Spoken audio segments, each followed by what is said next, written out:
दो दोस्त, एक इतना कॉन्फिडेंट कि किसी को भी अपनी बातों से कन्विंस कर देता और दूसरा इतना शाय कि लोगों से आंख मिलाकर बात भी नहीं कर पाता। लेकिन कंप्यूटर्स के मामले में वो मॉन्स्टर लेवल जीनियस था। दोनों ही कंपनी में जॉब लेने जाते हैं, काफी मेहनत करते हैं, इंटरव्यू क्रैक करते हैं, लेकिन उन्हें मिलता क्या है? एक चपरासी की नौकरी। उनसे ग्लास साफ करवाया जाता है, फालतू के काम करवाए जाते हैं और वहीं खड़े खड़े उनमें से एक लड़का ये डिसाइड करता है कि वो अपनी खुद की कंपनी बनाएगा और अपनी ही कंपनी की सीईओ को चैलेंज कर देगा और इसके लिए वो अपने दोस्त को भी कन्विंस कर लेता है। लेकिन इन दोनों का गोल 1 लाख नहीं, 1 करोड़ नहीं, बल्कि $1 ट्रिलियन की कंपनी या यूं कह लो एक एम्पायर खड़ा करने का था। ये दोनों सीधा अपनी कंपनी के सीईओ के पास जाते हैं और रिजाइन कर देते हैं और ये डिसाइड करते हैं कि वो नई कंपनी स्टार्ट करेंगे और उसको स्टार्ट भी कर देते हैं। तो ये है ट्रिलियन गेम। और हाँ, स्टोरी स्टार्ट करने से पहले तुम लोग को एक बात बताता है, तुम लोग को यकीन नहीं होगा, जो अपना कॉन्फिडेंट वाला बंदा होता है ना, जिसका नाम हारू होता है, वो लिटरली कंपनी रिजाइन करने से पहले कॉन्फिडेंट में अपनी कंपनी की सीईओ को प्रपोज कर देता है, आई लव यू बोल देता है और उसको बोलता है एक दिन तुम और तुम्हारी कंपनी से मेरे होंगे। लिटरली वो बंदा को ऑडासिटी देखो तुम लोग। एनीवे, अब स्टोरी को स्टार्ट करते हैं। यानी कि स्टार्टिंग में हम लोग देखते हैं गाकू को। हाँ, ये वही शाही बंदा है जिसके बारे में हम तुम लोग को इंट्रो में बताया थे। तो बेसिकली ये एक शॉप से लैपटॉप खरीद के आ रहा होता है, काफी ज्यादा खुश होता है, लेकिन तभी इसको घर के रास्ते में एक पुलिस का ग्रुप मिल जाता है और इससे इसका लैपटॉप छीनने लगता है। ये लोग इसको कोना में ले जाके दबोच लेते हैं। नहीं, गलत मत समझो यार, हर बात की गलत समझते हो। तो इससे लैपटॉप मांगने लगते हैं पुलिस के रूप पे। बोलता है तुम मेरे से कुछ भी ले लो बट ये लैपटॉप मत लेना, काफी ज्यादा मेहनत करके हम लिए है। तो बोलता है तब तो इसको जरूर लेंगे। लेकिन तभी यहाँ पे हारू आ जाता है। ये बेसिकली वही दोस्त है जो कॉन्फिडेंट है काफी ज्यादा और स्ट्रॉन्ग भी है काफी ज्यादा। तो इसको बोलते हैं इसका पीछा छोड़ दो, लेकिन ये लोग इसका पीछा नहीं छोड़ते और उल्टे इसी पे हमला करते हैं। लेकिन एक एक करके सबको पेल देता है, क्योंकि ऑफकोर्स कॉन्फिडेंट के साथ साथ काफी ज्यादा पावरफुल भी है। इतनी देर में हम लोग देखते हैं ट्रक ड्राइवर यहाँ पे आके लोगों को चिल्लाने लगता है कि तुम लोग क्या कर रहे हो। तभी ये लोग छुप जाते हैं गली में। तो फाइनली गाकू और हारू एक दूसरे से बात करते हैं। तो बेसिकली यहाँ पे जो है ना, हारू पूछता है गाकू से कि तुमको लोग परेशान क्यों कर रहे थे, तो सारा बात इसको समझाता है। लेकिन तभी यहाँ पे हारू काफी ज्यादा टेंशन में चल जाता है, क्योंकि बेसिकली जो सीसीटीवी का फुटेज था वो ट्रक वहां पे खड़ा था तो ब्लॉक किया हुआ था। लेकिन अब जो वो ट्रक हट गया तो इसको मारते हुए का पुलिस को क्लिप रिकॉर्ड हो गया होगा। तो अब हारू को डर लग रहा है कि कहीं पुलिस के पास वो क्लिप ना पहुंच जाए, वो जेल में ना चल जाए। लेकिन उतनी देर में हम लोग देखते हैं जो यहाँ पे गाकू होता है वो इतना टेंशन नहीं लेता है। वो एक काम करता है, वो शाही तो है लेकिन वो कंप्यूटर का जीनियस है, अगर तुमको याद होगा हम तुम लोग इंट्रो में बताए थे। तो उतना टेंशन नहीं लेता है, वो अपना कंप्यूटर खोलता है फटाफट से, बेसिकली लैपटॉप खोलता है। तो वो जो सर्वर होता है ना, ये लैपटॉप का जो सीसीटीवी का सर्वर है उसको हैक ही कर देता है।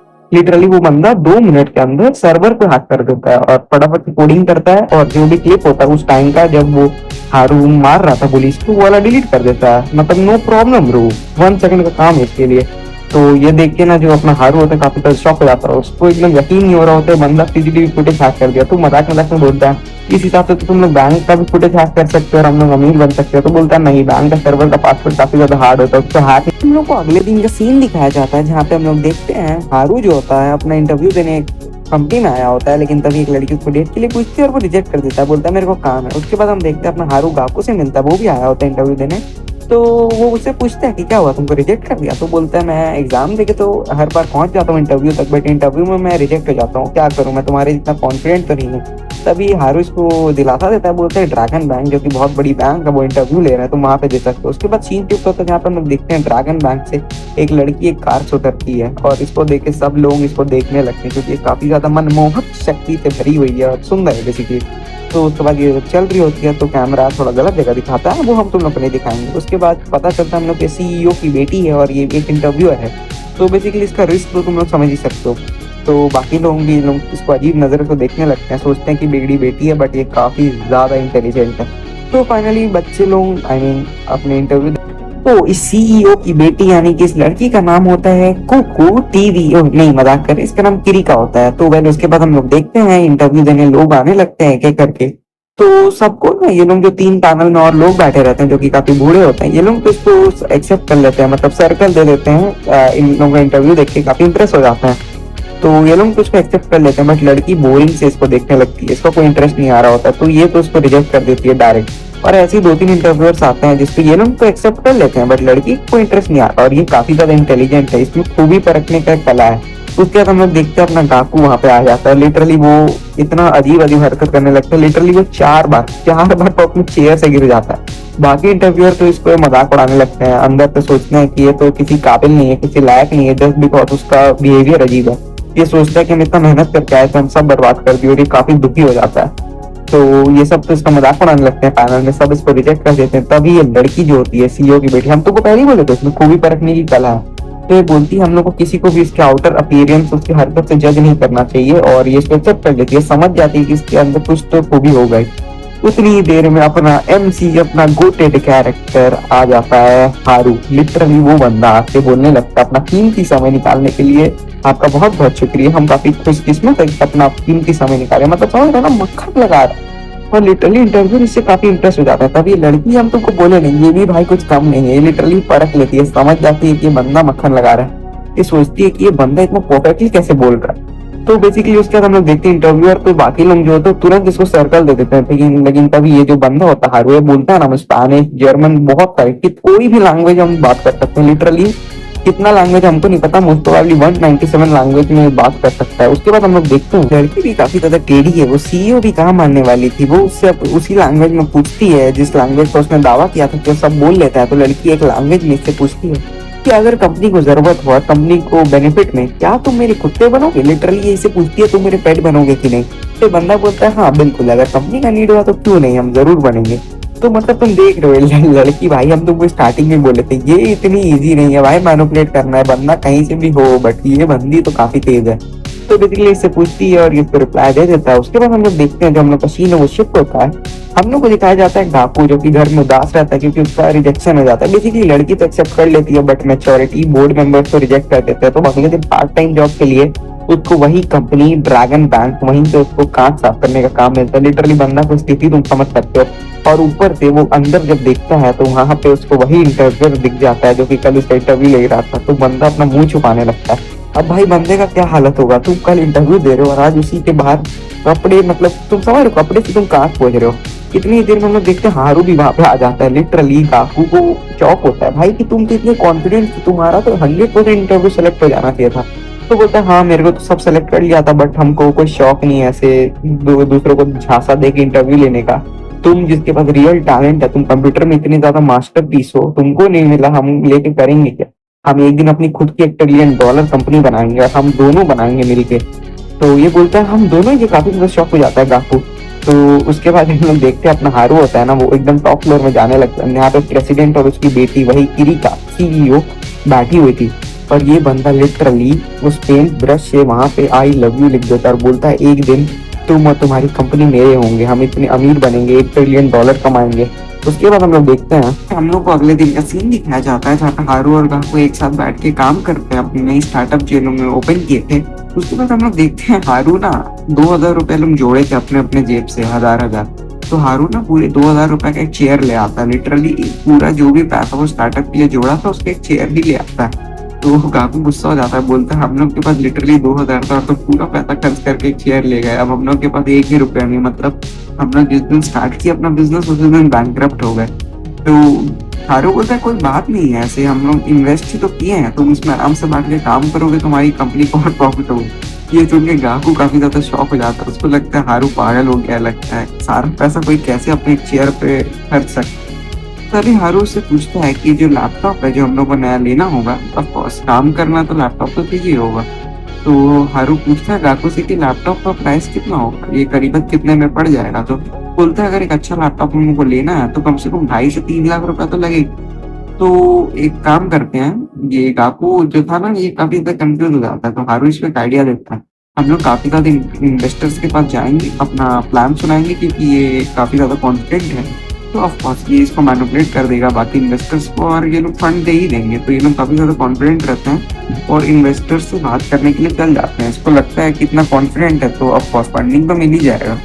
तो यहाँ पे गाकू बोल रहा होता है कि हम लोग लेकिन काम क्या किसका करेंगे, अपना कंपनी तो हम लोग खोल लिए लेकिन काम क्या करेंगे। तो हारू लिटरली बोलता है वो तो हम लोग बाद में ही देखेंगे, अभी इसका कोई सोचने की जरूरत ही नहीं है। तो लेकिन फिर उसके बाद बोलता है हारू जो है गाकू से पूछता है कि मोटा मोटी कितना पैसा लगेगा हम लोग को। तो बोलता है कम से कम 10 लाख तो लगेगा ये अच्छा खासा कंपनी ओपन करने के लिए। तो हारू बोलता है चलो 30 लाख तो ले ही लेंगे। हम लोग मिलते हैं प्राइवेट इन्वेस्टर से।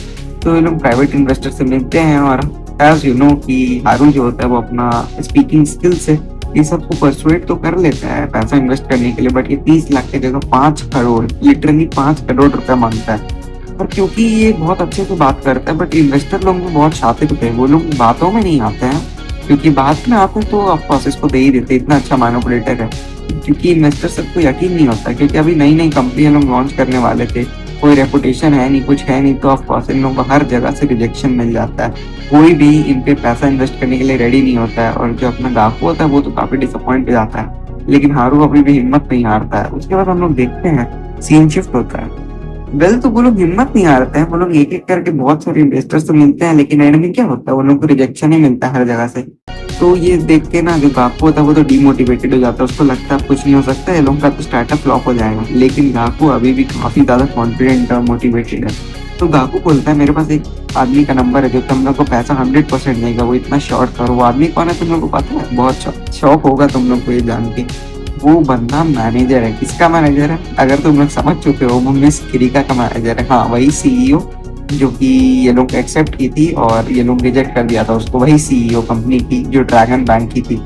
तो ये लोग ना वापस उससे मिलने जाता है और ये बोलती है कि तुम में इतना ओडासिटी कैसे, तुम में इतना गट्स कैसे आया, तुम मेरे को प्रपोज करके गए थे वहां पे, याद होगा तुम लोग को, और तुम वापस आ गए हो मेरे से ही फंडिंग मांगने। तो ये जो होता है ना इसका जिम ट्रेनर, इसको बोलता है कि क्या ये तुम लोगों को सता रहे हैं, आई मीन मिस से पूछता है कि क्या ये लोग तुमको सता रहे हैं, तो हम इसको मार के भगा देंगे। तो बोलती है नहीं। तो उसके बाद ये लोग अंदर आते हैं तो बोलते हैं चलो हम लोग भी थोड़ा देर जिम कर लेते हैं। मतलब बेसिकली ये जो अपना हारू था ना, ये गेम खेल रहा था ताकि इसको पैसा ले सके क्रिका से, बेसिकली उसको कन्विंस कर सके।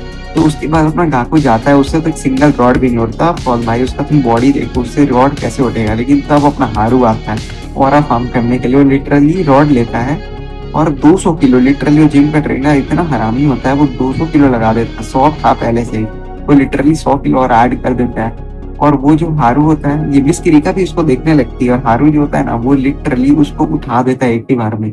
ये देख के जिम ट्रेनर शॉक हो जाता है, क्योंकि ये नया रिकॉर्ड था जापानीज में। लिटरली वो जिम ट्रेनर भी आज तक ऐसा नहीं कर पाया था। तो ये देख के सब शॉक हो जाता है, लेकिन मिस क्रिका शॉक नहीं होती है। और वो क्यों शॉक नहीं होती है वो तुम लोग को आगे पता चलेगा, लिटरली भाई। एनीवे, तो उसके बाद हम लोग देखते हैं मिस क्रिका बोलती है कि इन लोगों को भगाना नहीं, इन लोगों को हम बात करेंगे बाद में। तो यहाँ पे हम लोग देखते हैं ना सीन शिफ्ट होता है। मिस क्रिका ये लोग को जाने के लिए नहीं बोलती है, वो नहाने चल जाती है। बेसिकली जिम के बाद वो स्पा लेती है। तो कुछ सीन्स वापस से हम लोग को दिखाया जो हम तुम लोग को नहीं दिखाएंगे। और लिटरली मिस क्रिका वो नोटिस कर लेती है, जो हारू था ना वो लिटरली वो फोम का वेट लगा दिया था वहां पे डंबल में उठाने के लिए, लिटरली फोम का नकली वेट। और ये शॉक हो जाती है, इसको लगता है कि ये बंदा कैसा है, मेरे सामने ये सब कर पा रहा है, बताओ। तो ये लोग अंदर आने का इजाजत देती है। लोग अंदर आते हैं और ये लोग पूछते हैं कि क्या हुआ, आप मेरे को अंदर क्यों बुलाइए। तो मिस क्रिका बोलती है कि तुम लोग को क्यों लगता है हम तुम लोग को पैसा देंगे। तो ये लोग बोलता है कि हम काफी ज्यादा अच्छे से कन्विंस कर सकते हैं और ये कंप्यूटर का एक्सपर्ट है इसीलिए।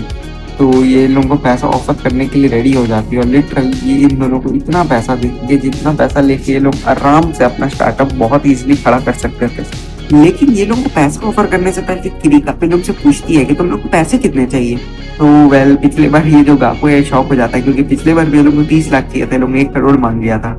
इस बार ना जो मिस क्रिका होती है लोगों को लिटरली 10 करोड़ दे देती है, जिसमें तुम कोई भी स्टार्टअप बड़े आराम से स्टार्ट कर सकते हो।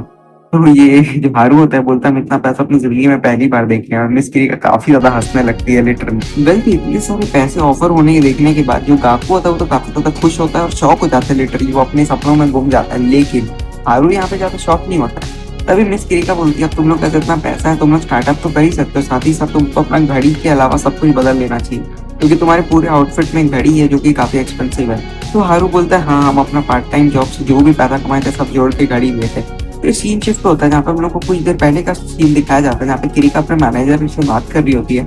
मैनेजर बोलता है कि आप श्योर है इन लोग को नौसिखिए लड़कों को इतना पैसा देना सही रहेगा। तो क्रिका बोलती है हाँ इन लोग टैलेंटेड है, कुछ खास नहीं कर पाए लेकिन हमको इस पर भरोसा है। फिर वापस से सीन प्रेजेंट में आता है जहाँ पे एक कॉन्ट्रैक्ट निकलता है। अब तुम लोग के मन में सवाल होगा कि क्यों मिस क्रिका इन लोग को 10 करोड़ दिए। मतलब तुम लोग को ये बात तो पता ही होगा कि नौसिखिए को पैसा कोई भी नहीं दिया था, तो इन लोग को ही क्यों 10 करोड़ मिला। तो कॉन्ट्रैक्ट का पता है क्या टर्म्स है? 51% ओनरशिप मिस क्रिका खुद रखेगी और बाकी 49 ये लोग को मिलेगा। इसका सीधा सीधा यही मतलब है कि कंपनी पूरी की पूरी मिस क्रिका की हो जाएगी। मतलब तुम ये समझ सकते हो ये जितना भी मेहनत करेंगे कंपनी को ग्रो करेंगे उसके बाद भी ओनरशिप क्रिका के पास ही रहेगी। हम तुम लोग को स्टार्टिंग में बोले थे ये बंदी भाई अलग ही लेवल पे है, ये बहुत ज्यादा शातिर है। अब तुम लोग को समझ आ गया होगा। तुम लोग में काफी लोग सोच भी रहोगे ये इतनी भोली कब से हो गई भाई, इतना पैसा कैसे दे रही है। और ये लोग के पास ना कोई ऑप्शन नहीं है, क्योंकि मिस क्रिका अपने मैनेजर को बोलती है, लिटरली उसका मैनेजर वो सारे इन्वेस्टर्स का फोटो दिखा देता है जिससे लोग मिले थे, पर सब इन लोगों को रिजेक्ट कर दिए थे। तो मिस क्रिका इन लोगों पे नजर रखी हुई थी। तो अब ये लोगों को तो पता ही है कि जितना भी इन्वेस्टर है सब रिजेक्ट कर दिया, तो इन लोगों को आखिरी उम्मीद है कि मिस क्रिका, लेकिन मिस क्रिका भी क्या करती है, सारे इन्वेस्टर का फोटो तो दिखाती ही है बट 51% ओनरशिप लेती है। तो तुम लोग खुद सोचो ना भाई, तुम लोग एक कंपनी में दिन भर मेहनत करोगे, तो कुछ गाँव पे लगाओगे, उसके बावजूद तुमको क्या मिलेगा? कुछ नहीं। कि कंपनी की ओनरशिप तो वही ले जाएंगे जो कि पैसा इन्वेस्ट किए हैं। तो ये सुनने के बाद ये दोनों काफी ज्यादा शॉक हो जाते हैं और ये लोग एक काफी ज्यादा दुविधा में पड़ जाते हैं। तो देखना तो ये होगा ना कि कैसे ये लोग पैसा जमा करेंगे, क्या इसका ऑफर एक्सेप्ट कर लेंगे बट अपनी कंपनी को ओनरशिप खो बैठेंगे, या तो ऑफर एक्सेप्ट नहीं करेंगे और फिर पैसा कहाँ से लाएंगे। अब बहुत ज्यादा दुविधा में लोग पड़ चुके हैं। लेकिन यकीन मानो गाइस, आगे जो होगा वो बहुत ज्यादा शॉकिंग और इंटरेस्टिंग है। तो ये हम लोग देखेंगे नेक्स्ट पार्ट में। अभी तक का कहानी अगर तुम लोग को थोड़ा सा भी इंटरेस्टिंग लगा होगा तो वीडियो को लाइक कर देना, ठीक है ना, और चैनल को सब्सक्राइब करना है तो कर देना।